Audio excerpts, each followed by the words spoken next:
welcome to my video on what I like to call walking fingers when we play violin. So, I'm going to start out by explaining how we walk. We do it so often we don't think much about it. So, pretend my two fingers right here are legs. I'm just going to walk on this hand. So, say we start with 2 feet on the ground. What we do to walk is we take a step, we lift a foot, and we put it down. Then, once that foot is down, see how they're both down together? Then you take another step. You lean onto the foot that stepped forward, then you take another step with the other foot, and you put that one down, and after that one's put down, you lift the other one, and so on. And you walk like that. And the main key point here is we don't lift this foot that's still down and then put the other one down. If you ever try to walk like that, it's kind of funny, you know. I think I've definitely tried it and it's pretty funny. It's worth trying. It's not a very smooth way of moving. If you actually think about it, the movement of walking is very smooth. We tend to not be like running. You know how when we run, we're actually doing that. We're lifting the other foot and we're doing that. And it's there's a lot of impact in that motion because you're impacting the ground every time. So this is the metaphor I use for something we do on the violin. So whenever we go from one string, let's just say the D string, to a different string, usually an adjacent string, a string that's right next to the one that we went from. So say we went from D string to A string. And if both strings aren't open when we do that, we need to walk our fingers.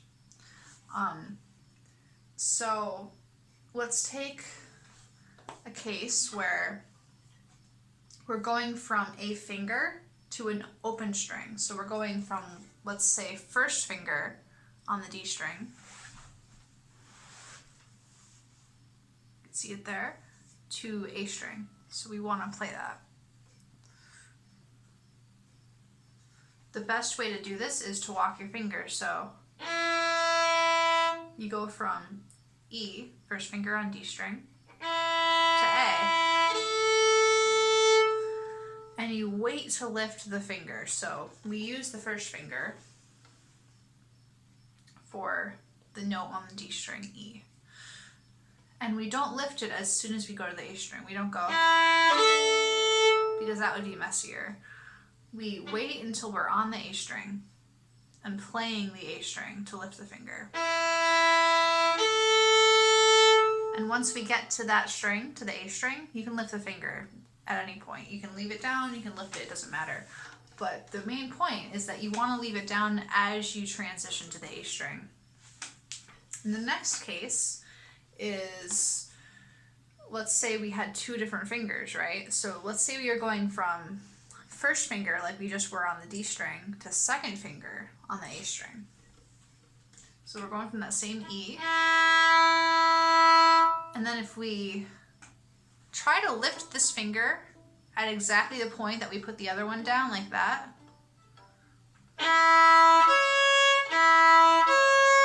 it probably will sound okay. This is actually an easier one to not make messy, but what could happen, especially for beginners, is you'll hear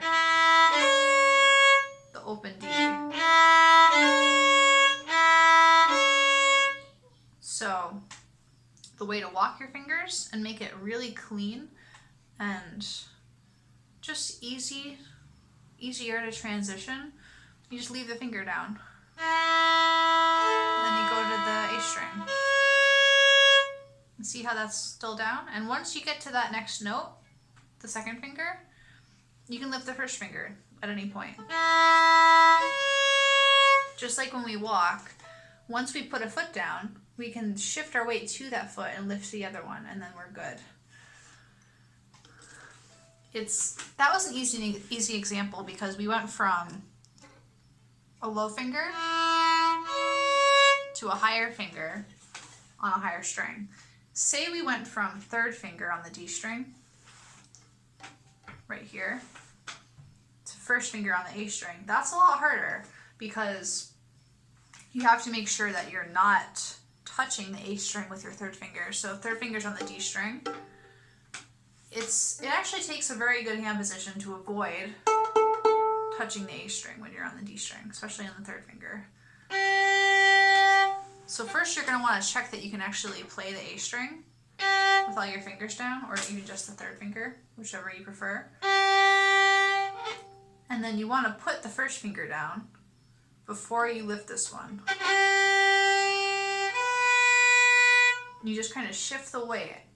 I recommend leaving them down together for a long time when you're first starting to walk your fingers, because that's the way for you to know for sure that you're actually walking them. It's kind of sneaky. I have to really bug my students about this when they're learning about it usually. So to see the execution of that, third finger on the D string. See how the third finger on the D string is still down, even though I'm playing first finger on the A string. So that can apply to many different cases, like different fingers, but those are the two main ways that you'll see the walking happen. So this actually shows up pretty early on in the learning process of learning to play the violin. Later on, if you can't walk your fingers, it gets harder and harder to get away with. So lots of the difficult violin repertoire involves this technique. Basically, mainly just being able to play on a string without touching any other strings with your fingers. And that requires a very good hand position. So arpeggios are really common for needing to walk when you play. Try to get a better angle on that.